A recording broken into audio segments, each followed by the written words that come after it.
Audio Jungle.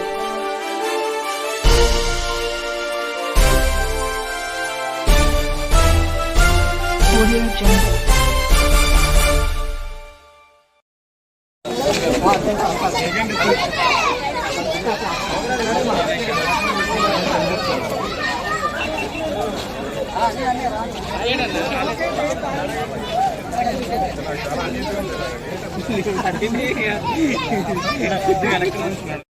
అవకాశం అండి. 10 సంవత్సరాలు ఇచ్చారు, ముందు 3 సంవత్సరాలు 5 15 సంవత్సరాలు ఇచ్చారు. అవకాశం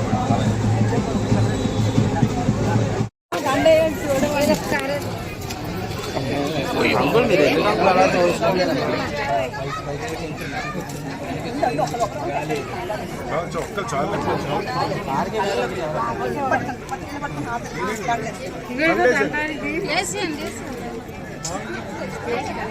దండయ్య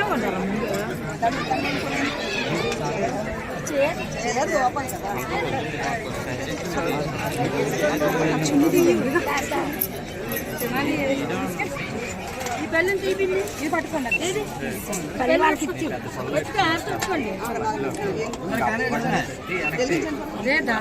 మళ్ళీ అంతకన్నా ఈజీగా తీసుకొచ్చింది.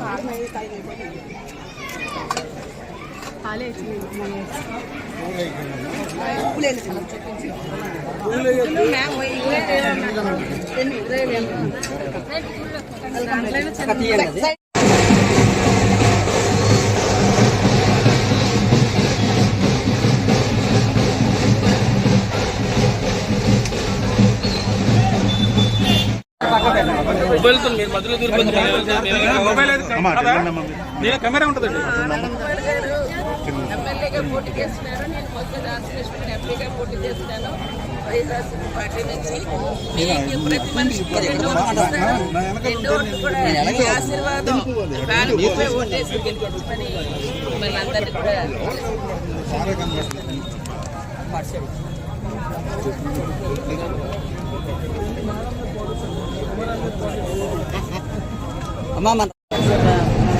ప్రారంభించి ప్రతి ఇంటి దగ్గర ప్రతి గడప కూడా ఈరోజు జగన్ ఇచ్చిన మరి వారికి అనేక సంక్షేమాలు కానీ ప్రాంత అభివృద్ధి కానీ అంతేకాకుండా నిరంతరం అందుబాటులో ఉండే ఆనంద్ గారు ఇక్కడ శాసనసభ్యులుగా మరి ఈరోజు పార్టీ నుంచి అలాగే ఇక్కడ ఆడపడుచుగా ఇక్కడ పెరిగి ఇక్కడ చదువుకుని ఇక్కడ ఆడపడుచుగా ఈరోజు నాకు ఒక అవకాశం ముఖ్యమంత్రి గారు పుట్టింటి దగ్గర సేవ చేసే భాగ్యాన్ని నాకు కల్పించారు. ఎంపీ గారు ఇక్కడికి వారికి ప్రతి భక్తుల దగ్గరికి వెళ్ళి వారు కలిసినప్పుడు వారందరూ ఒకటే మేము వెళ్ళక ముందే అమ్మ మేము ప్రాణగుర్తుగా వేస్తాం ఉంటున్నాను వారు చెప్పడం అంటే ఆ ఇంట్లోని ఈరోజు దర్శనం వస్తుందని అలాగే వాళ్ళ యజమానికి వీళ్ళ ఆరోగ్యశ్రీ ద్వారా బాగుపడేదని అలాగే వీళ్ళు చదువులు అవుతున్నాయని ఈరోజు ప్రతిదీ కూడా ఇవాళ మేము లబ్ధి పొందామనే విధంగా అడుగుతూ ఇల్లు వచ్చాయని ఇలాగా కూడా ఇక్కడ చెప్పుకుంటూ సంక్షేమం అభివృద్ధి రెండు కూడా ఈరోజు చేస్తున్నంత పాటు విశాఖపట్నాన్ని మరి ఏదైతే పరిపాలన రాజధానిగా తీసుకొస్తే రానున్న భావితరాలకి మనం భవిష్యత్తు బంగారు బాట వేసిన వాళ్ళు అవుతాం. ఆ దిశగా ఈరోజు ముఖ్యమంత్రి గారు జగన్మోహన్ రెడ్డి గారు ఇచ్చిన అటువంటి కార్యక్రమాలకు అందరూ స్వచ్ఛందంగా మేము ఉంటాం మీ వెంట అని చెప్పేసి అని వారందరూ కూడా ప్రచారంలో కూడా పాల్పంచుకోవడం తప్పకుండా రేపు రానున్న ఈ జరుగుతున్న ఎన్నికల యుద్ధంలో ఖచ్చితంగా ఇవాళ ప్రజాదేవుల్ని మరి ఓట్లకు వారందరూ తాలూకా దీవెన్లు జగనన్నకి మెండుగా అందుతే ఈరోజు అడారి ఆనంద్ కుమార్ గారు నిత్యం ప్రజలతో అందుబాటులో ఉంటూ ఇక్కడ శాసనసభ్యులుగా పోటీ చేస్తున్నారంటే తప్పకుండా మేము ఆనంద్ బాబుకి అండగా ఉంటామని చెప్పేసి అలాగే తొలిసారి మహిళకి మరి స్థానికంగా ఉన్న మరి నాకు ఇక్కడ పుట్టి పెరిగిన నాకు అవకాశం కల్పించారని మహిళలందరూ కూడా తప్పనిసరిగా మేము వెంటుంటామని చెప్పేసి వారు చెప్పడం తప్పనిసరిగా ఈరోజు రేపు గెలుపు మరి ఖచ్చితంగా 100 రూపాయలు ఈరోజు జగనన్నదే అని చెప్తాను తెలియజేస్తాను.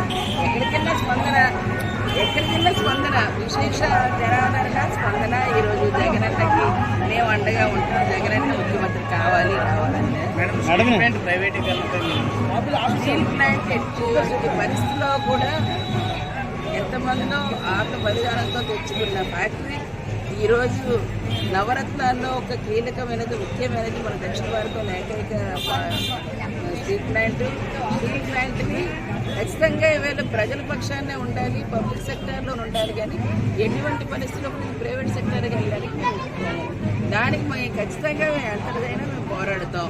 దానికి ఇప్పటికీ మా ముఖ్యమంత్రి గారు తీర్మానం చేసి ఎటువంటి పరిస్థితుల్లో కూడా ఇది ప్రైవేటీకరణ చేయడానికి ఒప్పుకోమని చెప్పి తీర్మానం పంపించడం కూడా అయింది. ఖచ్చితంగా రేపు రానున్న రోజుల్లో 100% అందరూ కూడా గెలవడం తగ్గ గట్టిగా ఒత్తిడి తీసుకొచ్చి ఈరోజు నా ప్రతిపక్షం కూడా ఎవరైతే ఈవేళ ప్రైవేటీకరణ చేద్దాం అనుకొని మరి పెట్టుకున్నారో అటువంటి వాళ్ళతో పొత్తులు పెట్టుకొని వెళ్ళిన వారు ఏం చేసుకొని ఈవేళ అందుకే మీ ద్వారా కోరుతున్నాను, పొరపాటుని మనం ప్రతిపక్షానికి అవకాశం ఇచ్చామో ఈరోజు మన చేతితో మన స్టీల్ ప్లాంట్ని ఈవేళ ప్రైవేట్ వ్యక్తుల చేతిలో పెట్టేవాళ్ళం అవుతాం. దయచేసి అటువంటి దానికి తావివ్వకండి. ఈవేళ మన రాష్ట్రాన్ని ప్రత్యేక హోదాతో కావాలంటే ప్రత్యేక ప్యాకేజ్ అని పెట్టిన వారితో ఇచ్చారు. ఈరోజు రాష్ట్రంలో ముఖ్య కారణమైన బీజేపీతో చేతులు కలిపిన అటువంటి వారికి వేస్తే మనకి ఈరోజు పొరపాటుని అటువంటి వారికి అవకాశం ఇస్తే సంక్షేమాన్నే కాదు 2 వాలంటీర్ మీద దెబ్బపడి మరి మన వాలంటీర్ల మీద ఎలక్షన్ కమిషన్ చెప్పి పెన్షనే ఇవ్వడానికి అడ్డుపెట్టి అటువంటి ఇబ్బంది పెట్టేవారు రేపు పొద్దున మళ్ళా ప్రజా పరిపాలనలో కానీ పొరపాటున కానీ వస్తే పూర్తిగా ఇవాళ వాళ్ళకి ప్రజలు అక్కర్లేదు, పేదరికి ప్రజలు అసలు అక్కర్లేదు, పెద్దందారులు చేయడమే వాళ్ళ తాలూకా స్వభావం. అటువంటి దానికి మనం తావివ్వకూడదని నేను ఇంటి గట్టిగా చెప్తున్నాను.